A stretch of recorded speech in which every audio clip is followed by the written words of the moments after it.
Next, we're going to change what is in this action box and talk about what you might want to do with it. This is a great area. A lot of big-time sites are now using areas like an action box to generate leads off their homepage. Maybe it's a business site and you have a product. You can, for example, demonstrate the product right there and then try to send people over to your pricing page, something like that. You may want to collect email addresses in the action box. It's a attention-getting area, a high visibility, and it's where you want to generate opt-ins or sales leads or just draw attention to certain things on your site. So to control the action box, we're going to go to a different menu that's built into this skin. It's the content menu. Now, I mentioned earlier that this demonstration was going to give you an idea of how all Thesis skins work. And all of our skins, all of our official skins, include content options pages, design option pages, custom CSS controls, and also usually either a logo or header image option. Some of these are optional. Skins don't have to have these, but every good skin is going to at least offer you content and design options, as well as custom CSS. But for now, we're going to go to the content page and take a look at that. So here's the Effectus Skin display options and content options. They're really all wrapped into one. I'll explain the display options quickly. All of our skins have display options. These work a little bit differently. The interface is just a little different. I think it's simpler. You just expand it. You've got some very simple checkboxes, and you're basically anything that is selected is going to be included in your skin output. Anything that's not selected is not going to be there.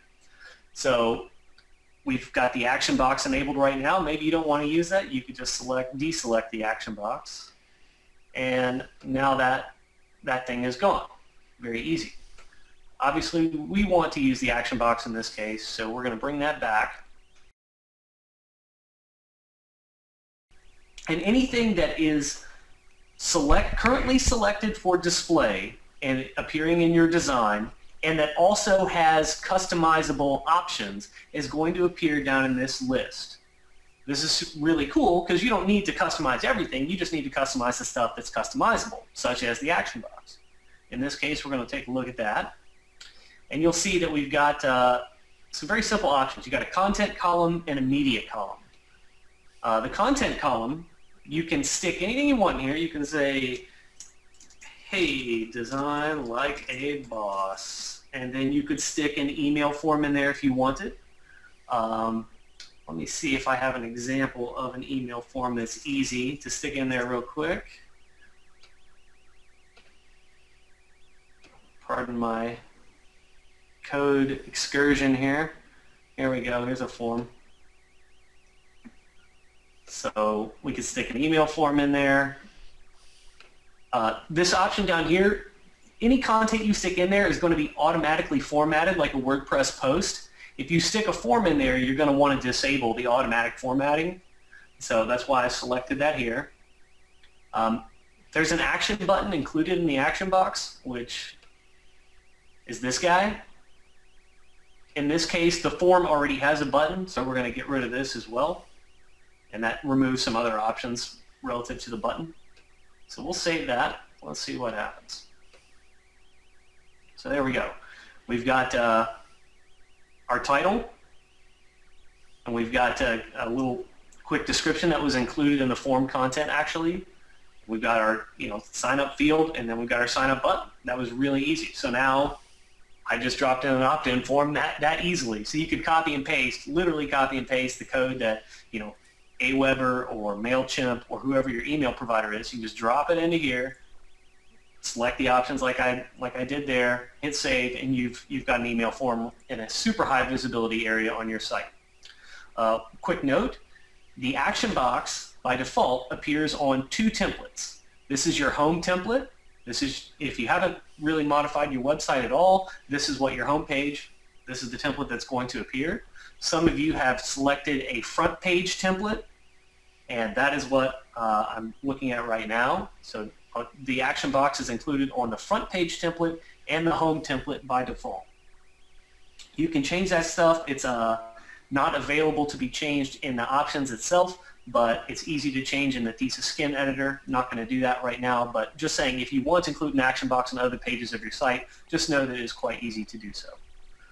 Our support staff can help you out with that. I'm sure you can figure it out in the forums as well.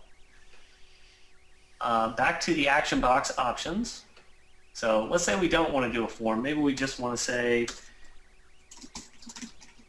check out this demo page. And this is actually what I am doing real quick on the Thesis demo site.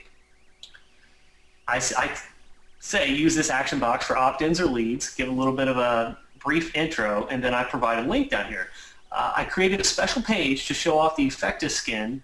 It's the features page, which our other skin demos do not include, because these are features that are unique to Effectus, and I want people to see that, so I made this in the action box, so it'd be easy to go check out, you know, the basic features of the skin with a quick description of them. So the way I did that, super easy. I did this in the action box, dropped my content in here, I left the tags on there, I enabled the action buttons, and said, here's the link. And the destination URL is whatever. It's just a little sample in this case, but go back to here, and there it is. So you dropped in your content, you got a button, and now it goes to the site you wanted to send people to. Super easy, really great way to generate opt-ins, leads, or just grab attention on your site. Very customizable. So you can do, you've got this other option here. So we just messed with the content column. We'll close that. And now we can look at the media column. You can drop in, you can actually drop in content as well if you wanted content side by side, or you can drop in media. By media, we mean a video or an image. So it's really handy if you're doing a product demonstration. You may want to put a video on one side and some content on the other. That's an easy way to do that. Right now, this supports video embed URLs from YouTube or Vimeo. I think that should cover most of the, videos that you guys would have right now. And then, of course, you can stick an image in there as well. So let's look at what that looks like. So in this case, you put both a video and an image in. Oh, no. I see. Well, I didn't drop a video in there. That was actually placeholder text. Okay. That's HTML5 placeholder text to show you the format that we're looking for there. Mm-hmm. The image options, this image is actually, the action box will format the image to fit the space, but you can override that by selecting natural image width and natural image height to make it appear, you know, as it was originally built. But Effectus is going to try to fit that to the space in a smart manner if you do not select those items. Well, in fact, it looks like it's cropping it, doesn't it? I believe it is cropping it. We'll get into that because there is a built-in crop tool, an auto cropper that is in there for performance reasons. But for now, it's sufficient to know that you can, and we can switch the order that those appear in, but it's sufficient to know that you have total control over what's happening here and can really set up any kind of product demonstration or sales lead, that sort of thing, in any manner that you want. If you put a video in, can you put in, you know, essentially a cover-like video in that spot? I'm not sure what you mean by that. You mean like the thumbnail image that's the placeholder for the video? No, I'm really talking about a video that, well, the questioner is referring to the PayPal site. When you log into PayPal, or when you go to the PayPal site, there is essentially a splash video that's playing in the background behind stuff. Oh, I see, like that. No, video. this does not have that capability at this time, but it might be something we can look at. I kind of like that. Mm-hmm. It's the one where there's content overlaying on that, but there's kind of like some video action going on in the background. Yeah, I think that's right. what you're talking about. Yeah. So that's pretty advanced, but anyhow, there's the action box. I think the action box is extremely handy and is probably a feature that's going to be creeping its way into our other skins just by virtue of how essential that is to really, you know, making business happen online. I think it's a tool that all of our skins should probably have. So that's the quick overview of the design and content options in Effectus. You've got other stuff. I'll just do a brief run through. There's an author box built in here. Don't forget the menu. Yeah. We'll get to those in this little section here. So the author box is this guy that appears at the bottom of your post. You can turn this off if you want in the display options, but if you want to use it, it's really cool. So this will pull a bio from your WordPress user profile page. So we can go look at that. And so Effectus adds, you got a bio down here, but Effectus adds some other fields that are useful. Twitter username, custom avatar, Facebook username, Google+, blah, blah, blah. You've got all these social media site links, essentially, that you can include for each author on your site, and whatever's included is going to appear down here in a little handy link with an icon to that service. So if you want to link up your social profiles, this is a very easy way to do so. And I like the informational organization aspect of this, where it's associated with your WordPress user accounts. So if you have a multi-author site, that's a very straightforward and clean way to manage those things. So that is the author box, and that appears at the bottom of posts, not pages. And like I said, you could actually include it on pages if you wanted. Support can help you with that. But bottom line is easy to do, easy to control. And you've got some options for that as well. These are pretty hardcore options, honestly. These are just in there for hardcore webmasters who really want to nail all the details. You can put a different title on there so it doesn't have to say meet the author. You can enable schema, which are already enabled by default. If you don't know what that is, you can look it up, but it's like rich text formatting, but it only occurs in the HTML side of things. Users don't see it. You can link the author names to archives. You can just choose what to display or what not to display, for example. You can change the way some of this stuff appears. You can even add a social introduction, such as follow me on, and that would appear down here, follow me on whatever sites. So there's the author box, totally customizable, totally handy. We also have a copyright and attribution box. If you look down here in the footer, most of our skins just have an attribution link. But this one, for business purposes, a lot of businesses want to put copyright information on there. I put that on DIYthemes.com. I put it on my personal site. So we now included this copyright box that is very easy to control. So you can go to the copyright thing. You can choose your start year. Well, we started in 2008 now. Can't believe how long it's been. And this is DIY themes. And then we will say all rights reserved, or else, because we're tough like that. You can put in an affiliate link in here if you wanted, if you have a DIY Themes affiliate link. And then we can go over here, and there we go, 2008, 2015, DIY Themes LLC, all rights reserved, or else. So easy control of your copyright line there. Like I said, if you don't want that to appear, if you don't want any of that to appear, you can turn it off, I think. Well, you should be able to turn that off. Right now it's not turn offable, but we'll add that. So that's just an oversight. No big deal. Next, we got the multi-navigation menu. This is a really cool feature. So anyone who is building a membership site with WordPress is familiar with this idea of having a regular menu for your, just your random site visitors, and then a different menu for your logged in users. Okay? Typically, this is one of those things that developers have to code up, or people pay developers to code up for them, and it's a little more complicated than it should be. But with Effectus, this is super easy. So you can go to the multi-nav menu, and right now the menu that we're seeing is menu 1. That's the default menu that will display whether you're running, it doesn't matter if you're running a membership site or not. This is how you get your regular menu to show up. But perhaps you run a membership site and you want to display a different menu for logged in users. Well, you could choose menu el segundo for display there.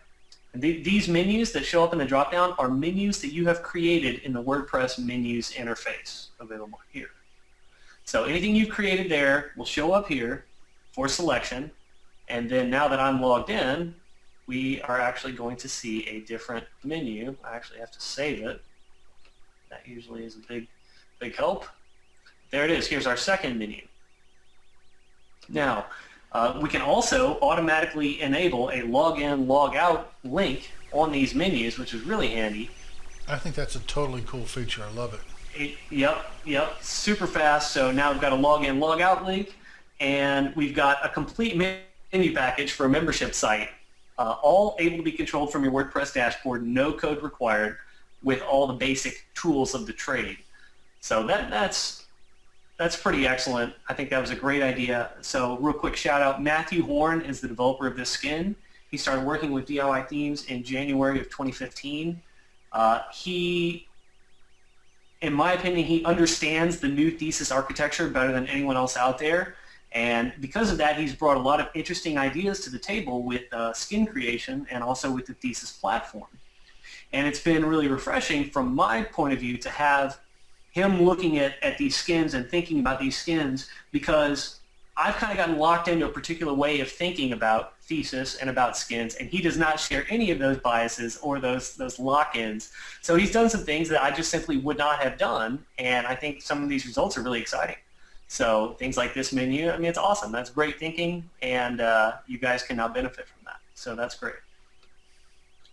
Anyhow, so those are the basic content options available to you in the Effectus Skin.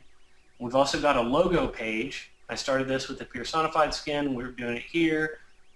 Choose your business logo, set your logo. It's going to show up in the site header.